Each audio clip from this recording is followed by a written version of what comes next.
नमस्कार। आदर्श कहानियों में आपका स्वागत है।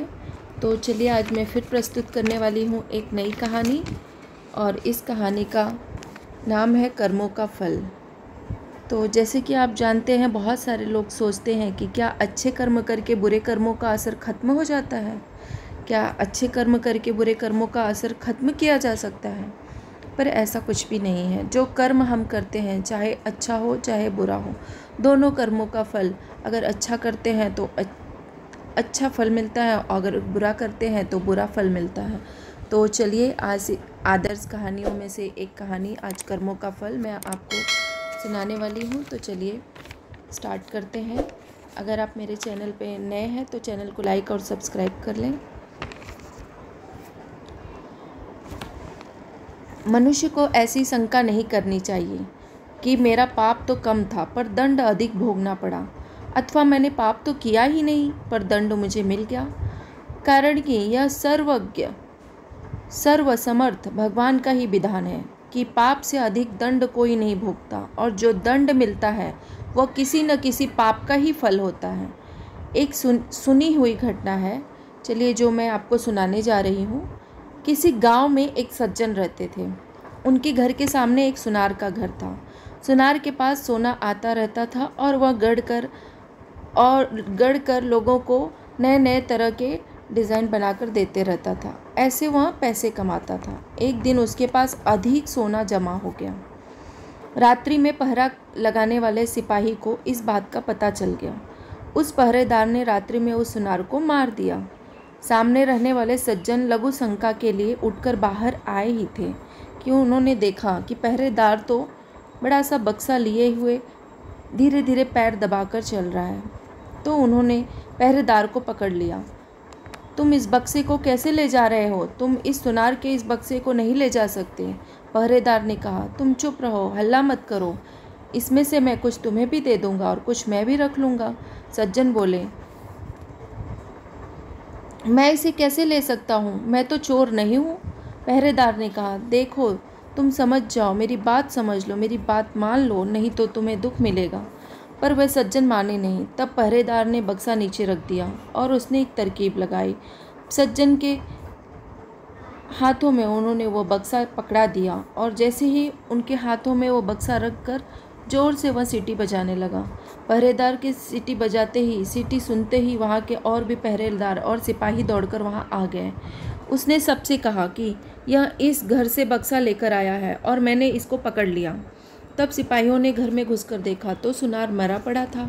उन्होंने उस सज्जन को पकड़ लिया और राजा के दरबार में जज के सामने आदमियों के हवाले कर दिया।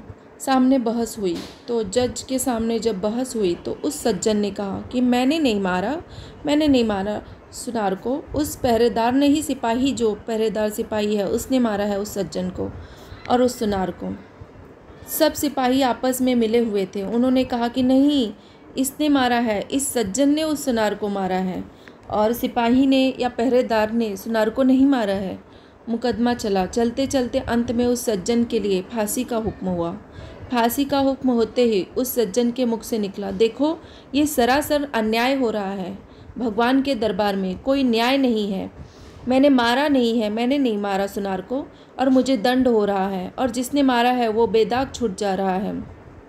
यह अन्याय है, अन्याय। वह जोर जोर से ऐसे बोलने लगा। जब जज पर उसके वचनों का यह बहुत बड़ा असर पड़ा। वास्तव में क्या यह सच बोल रहा है? क्या यह सज्जन सच बोल रहा है कि इसने सुनार को नहीं मारा है? इसकी किसी तरह से जांच करानी ही पड़ेगी। ऐसा विचार करके उस जज ने एक तरकीब सोची। सुबह होते ही एक आदमी रोता चिल्लाता हुआ आया और बोला, हमारे भाई की हत्या हो गई है सरकार, इसकी जांच होनी चाहिए। तब जज ने उस सिपाही को और उस कैदी सज्जन को, जो मरे ही व्यक्ति की लाश उठाकर लाने के लिए भेजा गया, उन दोनों को ही, दोनों उस आदमी के साथ वहां गए जहां लाश पड़ी थी। खाट पर लाश के ऊपर कपड़ा बिछा था, खून बिखरा पड़ा था। दोनों ने उस खाट को उठाया और उठाकर लेकर चलने लगे। आगे के खाट का पैर उस पहरेदार ने पकड़ा था जिसने उस सुनार के कत्ल के रूप में उस सज्जन को पकड़ा था और पीछे के उस खाट के पैर को उस सज्जन ने पकड़ा था जिसे फांसी की सज़ा हो गई थी। चलते चलते सिपाही ने, जो पहरेदार था, उस कैदी से कहा, सज्जन से, उस दिन तुम मेरी बात मान लेते तो तुम्हें सोना मिल जाता और फांसी भी नहीं होती। अब देख लिया सच्चाई का फल। तो कैदी ने कहा, उस सज्जन ने कहा, मैंने तो अपना काम किया सच्चाई का, मुझे कोई भी चोरी का धन नहीं चाहिए था। फांसी हो गई तो हो गई, पर हत्या और चोरी दोनों तुमने ही की और दंड मुझे भोगना पड़ रहा है। भगवान के यहाँ ये कैसा न्याय है। खाट पर पड़े झूठ मूठ मरे हुए समान उस आदमी ने इन दोनों की बातें सुन ली। जब जज के सामने खाट रखी गई तो खून भरे कपड़ों को हटाकर वह उठ खड़ा हुआ और उसने सारी बात जज को बता दी कि रास्ते में सिपाही यह बोल रहा था कि कैदी से, अगर उस दिन तुम मेरी बात मान लेते तो आधा धन तुम्हें और आधा धन मुझे मिल जाता। जज यह सुनकर बड़ा ही आश्चर्य हुआ। सिपाही भी बहुत हक्का बक्का रह गया। सिपाही को पकड़कर कैद कर लिया गया, परंतु जज के मन में संतोष नहीं हुआ। उसने कैदी को एकांत में बुलाकर कहा कि इस मामले में तो मैं तुम्हें निर्दोष मानता हूँ, पर सच सच बताओ कि इस जन्म में तुमने कोई हत्या की है क्या? वह बोला, बहुत पहले की घटना है जज साहब, मैं आपसे झूठ नहीं बोलूँगा। मैं एक सज्जन इंसान हूँ, पर मुझसे एक गलती हो गई थी। एक दुष्ट था जो छिपकर मेरे घर में मेरी स्त्री के पास आया करता था। मैंने अपनी स्त्री को तथा उसको अलग अलग खूब समझाया और खूब मनाया, पर वो नहीं माने। एक रात वह घर पर था और अचानक मैं आ गया। मुझे जब मैंने देखा उसे अपने घर पर ही, तो मुझे बहुत गुस्सा आ गया। मैंने तलवार से उसका गला काट दिया और घर के पीछे जो नदी है उसमें फेंक दिया। इस घटना का किसी को पता नहीं लगा। यह सुनकर जज बोला, तुम्हारे इस बात को सुनकर मुझे पता चल गया कि मैंने भी सोचा कि मैं किसी से घूस या रिश्वत तो नहीं लिया, मैंने कभी कोई बेईमानी नहीं की, फिर भी मेरे हाथ से इसके लिए फांसी का हुक्म कैसे लिखा गया। अब मैं संतोष हूँ। मुझे पता चल गया कि मैं कोई भी गलत काम नहीं कर रहा हूँ। मुझे पता है कि आप उसी पाप का फल तुम्हें यह भोगना पड़ेगा। सिपाही को अलग फांसी होगी और तुम्हें अब अलग फांसी होगी। उस सज्जन ने चोर सिपाही को पकड़कर अपने कर्तव्य का पालन किया था। फिर उसको जो दंड मिला वह उसके कर्तव्य पालन का फल नहीं, प्रत्युत उसने बहुत पहले जो हत्या की थी उस हत्या का फल है। कारण कि मनुष्य को अपनी रक्षा करने का अधिकार है, मारने का अधिकार नहीं है। मारने का अधिकार रक्षक क्षत्रिय का और राजा का है।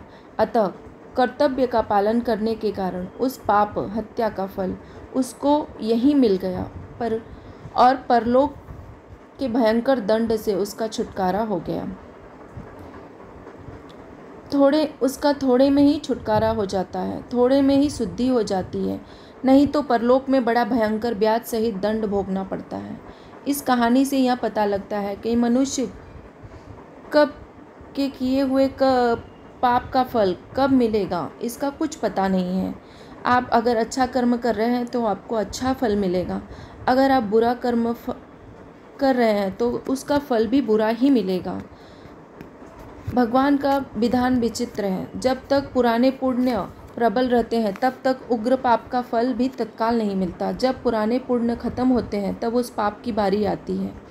पाप का फल दंड तो भोगना ही पड़ता है, चाहे इस जन्म में भोगना पड़े या जन्म जन्मांतर तक। इसीलिए जब भी आप करें तो अच्छे कर्म करें। कहानी अच्छी लगी हो तो चैनल को लाइक और सब्सक्राइब करें।